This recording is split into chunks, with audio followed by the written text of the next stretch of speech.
Prišlo k nám ticho, nebadanie, keď nocou zaznel detský plač. Tam, v chlade, v smrade, na suchom sene, zrodil sa sveta rozprávač. To večný Boh sa sklonil k zemi a slovo sa telom stáva. Ale svet ho odmieta, svet ho nespoznáva. Keď matka syna do jasiel kladie, len pastieri sa kľaňajú. Zasľúbený Mesiáš do vlastného prišiel a jeho vlastní ho neznajú. A ako je to s tebou? Kým pre teba to malé chlapča je?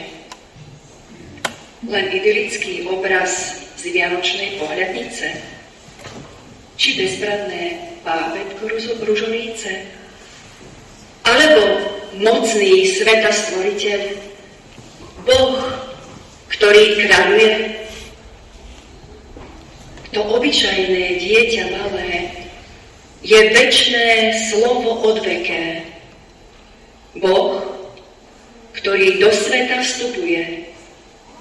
Boh, ktorý zachraňuje. Boh, ktorý miluje. Prorokovaný prišiel, s nami je Boh, naša spása. Radosť je v srdci bodkaná, nadšenie duša jasá. A tak sa radujem. Piesňou je bytie premknuté. Prorokovaný prišiel, s nami je. Tam v chliebe malé dieťa sveté. Boh z lásky dáva dar ubiedenému svetu. Prorokovaný prišiel, s nami je. Záchrana už je tu. Tak raduj sa a jasaj. V spontánnom kolotanci tež sa a plesaj. Z lavice vstávaj, lebo zaznela práve ohromujúca správa, že Boh seba svetu dáva.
Izaiáš, 2. kapitola, 6. až 7. verš.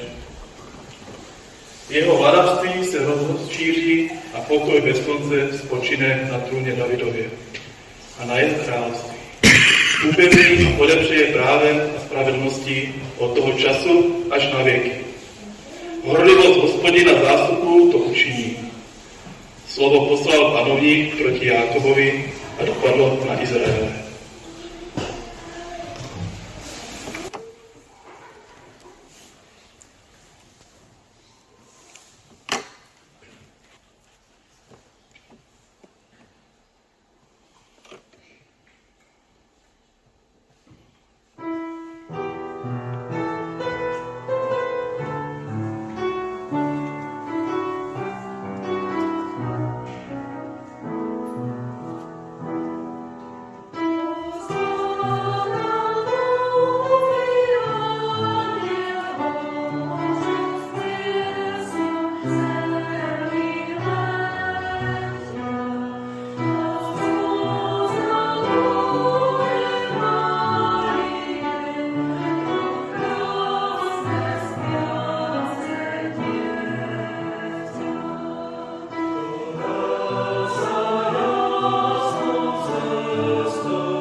Tento prvý opis sa udial vtedy, keď bol civilný vládal nad Sýrií.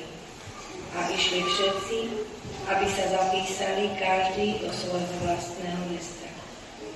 A tak odišiel aj Jozef od Galileje z mesta Nazareta hore do Júdska, do mesta Dávidovho, ktoré sa volá Betlehem, pretože bol z domu a z čedane Dávidovej, aby sa zapísal s Máriou, sebe zasnúbenou manželkou tehotnou. A stalo sa, keď tam boli, že sa naplnili dni, aby porodila. A porodila svojho prvorodeného syna a zaviedla ho do prienok a uložila ho v jasliach, pretože nemali miesta v uchýlišti.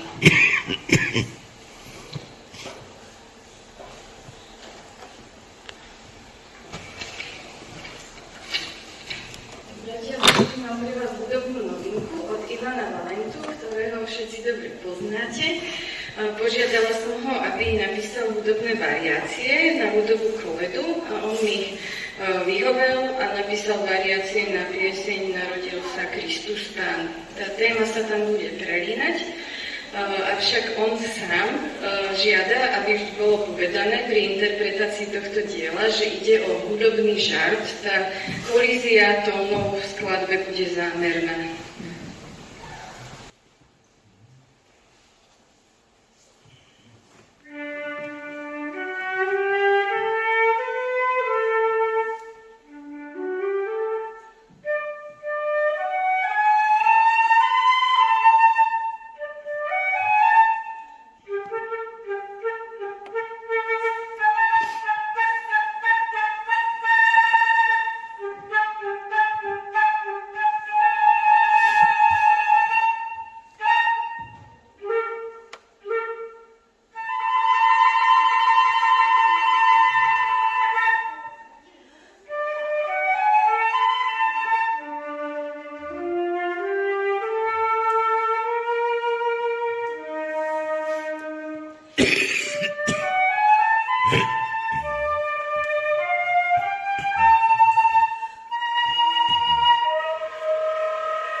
Evanjelium Lukáša, 2. kapitola.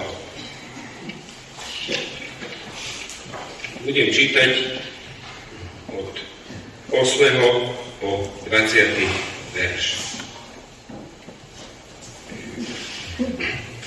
V tom istom kraji boli pastieri, nocujúc na poli a zamieňajúc sa po strážach. Strážili v noci nad svojim stádom. A hľa, razom sa postavil anjel Pánov vedľa nich a sláva Pánova ich osvietila a báli sa veľkou bázňou. Ale anjel im povedal: Nebojte sa, lebo hľa, zvestujem vám veľkú radosť, ktorá bude všetkému ľudu. Lebo narodil sa vám dnes Spasiteľ, ktorý je Kristus Pán v meste Dávidovom. A toto vám bude znamením. Nájdete nemluhniatko zavinuté v plienkach a ležiace v jasliach. A zrazu sa zjavilo s anielom množstvo nebeského vojska, chváliacich Boha a hovoriacich: Sláva na výsostiach Bohu a na zemi pokoj v ľuďoch zaľúbení. A stalo sa, keď odišli od nich anjeli do neba, že si povedali mužovia, tí pastieri: Nože poďme až do Betlehema a vidíme, čo sa to stalo, čo nám to oznámil Pán. A prišli, poponáhľajúc sa, našli Máriu i Jozefa. je neblúdniatko ležiace v jasliach. A keď uvideli, rozhlasovali všade, čo im bolo hovorené o tom dieťatku. A všetci, ktorí to počuli, divili sa tomu, čo im bolo hovorené od pastierov. Ale Mária zachovávala všetky tie slová a uvažovala o nich vo svojom srdci. A pastieri sa navrátili, oslavujúc a chváliac Boha za všetko, čo počuli a videli, tak ako im to bolo hovorené.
Tak ak dovolíte, ja predovšetkým poďakujem Pánovi Ježišovi Kristovi za všetko toto úžasné, to, čo ste videli a počuli, nám daroval Pán Ježiš Kristus, ktorý nás obdaril svojimi darmi a vďaka tomu ho môžeme chváliť. Tak ja vám ešte prajem aj dnesný večer, aby po vašich príbytkoch predovšetkým zavládla láska a pokoj nášho Pána Ježiša Krista. A čo sa týka zajtrajšieho stretnutia, tak sa stretneme o 10. hodine do poludnia a potom v nedeľu, tak ako sme zvyknutí. Zaznie teraz na záver posledná pieseň z spevákov Tichá noc.